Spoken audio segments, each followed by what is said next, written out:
Құрметті қазақ елі, ассалаумағалейкум, ағайын, амансыздар ма? Келесі видеоны қараңыздаршы.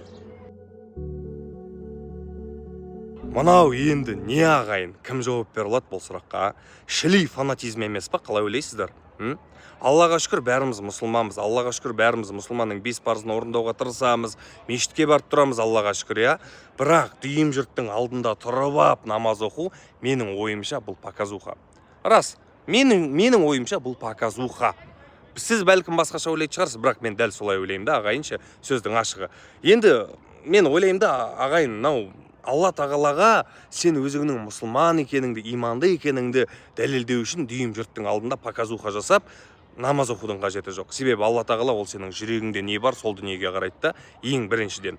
Одан кейін мынау Құран кәрімде жазылған ғой, сенің оқыған намазың ешкімге кедергісін келтірмеу керек деген.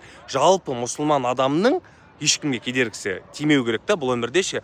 Ал бұл міне намаз оқып тұр көшенің қақ ортасында, ар жақтан өтіп жатқан жедел жәрдем көлігі, я неше түрлі мәшіндер өтіп жатыр ана жақтан.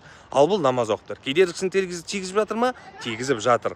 Ертең күні осы адамды тауып алып ішкі істер министрлігі, яғни ГАИ штраф салса, ойбай, біздің өкімет қайда қарап отыр, халықты ұнағаннан басқа дым білмейді дейді да, өзінің заң бұзып тұрғанымен жұмыс жоқ. Білмеймін ағайын, мен үшін бұл фанатизм.